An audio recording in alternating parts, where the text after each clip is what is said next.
기자회견문 낭독하겠습니다.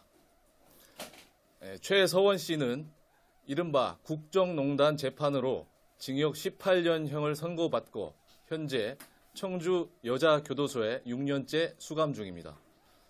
우리는 박영수 특검이 박근혜 대통령과 최서원 씨가 삼성으로부터 뇌물을 수수하였다는 직접 증거로 제시한 소위 장시호 태블릿을 최근에 확보하고 공식적으로 전문가를 통한 디지털 포렌식 감정을 마쳤습니다. 디지털 포렌식 감정 결과 장시호 태블릿은 최서원 씨가 개통하거나 사용하지도 않은 것으로 파악되었습니다. 심지어 장시호가 입수하여 특검에 제출하였다는 것도 거짓으로 의심되는 정황이 발견되었습니다. 박영수 특검이 발표한 수사 결과는 과학적 감정 결과와 정면으로 배치되었습니다. 특히 수사 결과와 관련된 증거를 특검 측이 인멸한 기록이 포렌식 결과 발견되었고 관련자가 허위로 진술한 정황도 제기되어 이에 대한 엄정한 수사가 요청됩니다. 우선 태블릿의 실사용자는 특검의 발표와는 달리 최서원과 전혀 관계없는 홍모 씨였던 것이 분명히 드러났습니다.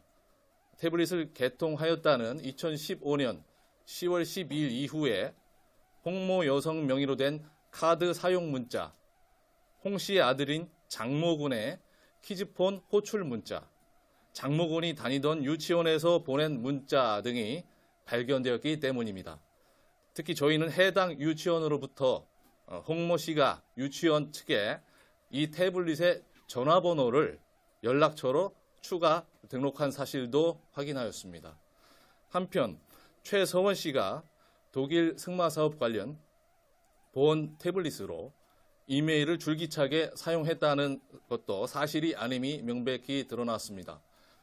해당 이메일 계정은 감정 결과 특정인이 단독으로 사용한 것이 아니라 스마트폰이나 노트북, 태블릿 등 다수의 디지털 기기에서 동일한 계정을 등록해서 사용하는 공용 계정으로 밝혀졌고 실제 최서원 씨는 문제된 장시호의 태블릿이 아닌 별개의 핸드폰으로 한 건의 이메일을 보낸 적이 있을 뿐인 것으로 포렌식 결과 밝혀졌습니다. 태블릿 실사용자 관련 특이한 점은 태블릿 전화번호의 뒷번호 4자리가 모두 9233으로 홍 씨 가족의 전화번호 뒷자리 그리고 최서원의 회계 담당 직원인 안모 씨의 개인 전화번호 뒷자리와 동일하다는 사실입니다. 이로 미뤄볼 때 태블릿은 최서원의 회계 담당 직원인 안모 씨가 업무용으로 사용하면서 동시에 안 씨와 매우 가까운 사이로 짐작되는 그 홍모 여성도 사적인 용도로 같이 사용한 공용기기로 추정이 됩니다. 특검은 홍 씨와 안 씨의 존재에 대해서 분명히 알 수 있었음에도 이를 철저히 숨긴 채 실사용자 관련 정보를 인멸한 것으로 드러났습니다. 특검은 수사 결과 발표 이후에 사용자 정보를 전체적으로 삭제할 수 있는 리커버리, 즉 복구 모드 진입을 시도한 흔적이 있는 바 법원에서 저희가 육안으로 검증할 당시 해당 기기의 전화번호 외 연락처나 문자 메시지가 하나도 남아있지 않는 상태가 되었던 것입니다. 무엇보다도 장시호 태블릿에는 실사용자를 확정할 결정적 증거인 사용자 지문이 암호 형태로 등록되어 있었는데 특검은 이와 관련된 파일들을 포렌식으로도 복구 불가능하게 삭제한 것으로 보입니다. 다음으로 태블릿 개통 경위와 관련하여 최서원 씨가 회계 담당 직원 안모 씨와 함께 직접 단골 휴대폰 매장에 태블릿을 들고 와서 개통했다는 특검의 발표도 거짓으로 보입니다. 최서원 씨는 출입국 기록상 2015년 8월 18일경 한국에 있는 누군가가 본건 태블릿을 구매할 당시에 그때는 독일에 있었습니다. 최 씨가 독일에 계속 체류하는 동안에 누군가 국내에서 이 태블릿에서 웹 브라우저를 3주간 사용한 것으로 확인되었습니다. 또한 개통일도 특검이 제시한 날짜가 아닌 것으로 파악되었습니다. 통상 개통과 동시에 유심 기록이 업데이트 되는데 포렌식 결과 최초의 유심 기록은 특검이 개통일로 제시한 2015년 10월 12일이 아니라 그 이전인 2015년 9월 17일인 것으로 드러났습니다. 특히 특검이 제시한 개통이라는 것은 실상 명의 변경 및 요금제 변경이 이루어진 것에 불과하였습니다.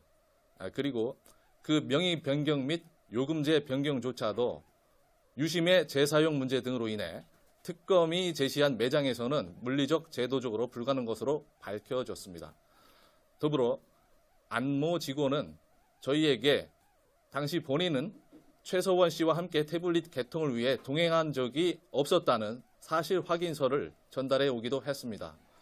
이처럼 특검이 밝힌 개통 경위는 거짓일 가능성이 큰 가운데 휴대폰 매장을 압수수색하는 과정에서 매장 점주인 김모 씨가 작성한 진술서를 토대로 하고 있어 당시 특검이 김 씨에게 허위 진술을 요구했을 가능성도 있다고 보고 있습니다. 이 부분도 새로운 특검의 면밀한 수사로 밝혀야 할 대목입니다.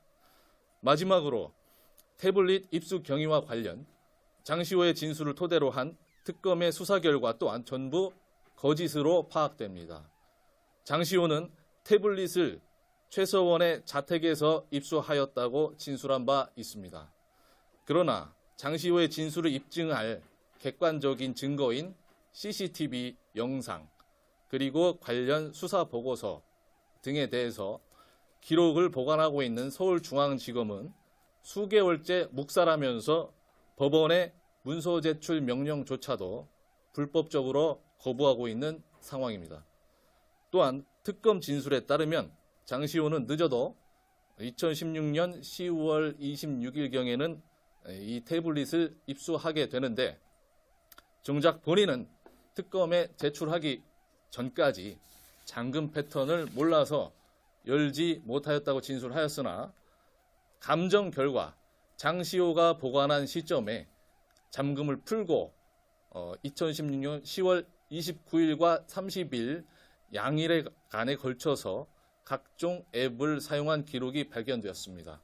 따라서 장시호는 특검에 허위 진술을 한 것으로 판단됩니다. 특히 장시호는 특검 조사를 받는 동안에 갑자기 L자형 잠금 패턴을 기억해내어 주임 검사 박주성의 앞에서 잠금을 해제하였다고 진술하였습니다. 하지만 디지털 포렌식 결과 수사받는 중에 잠금을 해제했던 것이 아니고 조사 시작한 지 55분이 지난 시점에 잠금 설정에 대한 변경이 가해진 것이 드러났습니다.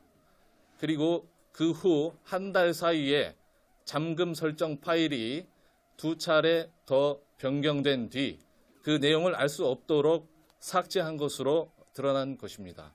이 모든 것이 정상적인 수사 과정에서는 결코 있을 수 없는 일입니다. 이처럼 태블릿 입수 경위와 관련해서는 특검이 사실과 다른 입수 경위를 장시호에게 허위로 진술하도록 요구하였거나 L자형 패턴 관련 증거를 인멸하였다고 볼 수밖에 없는 실정입니다. 이에 대해서는 현재까지 저희가 서울중앙지검이 일체 공개하지 않고 있는 CCTV 영상, 그리고 특검이 수행한 디지털 포렌식 분석 자료, 그리고 해당 태블릿의 이미징 파일 원본, 그리고 관련자 진술 등에 대한 약간의 추가적인 수사만으로도 사실관계와 범죄 혐의 등을 충분히 확정할 수 있을 것으로 기대합니다.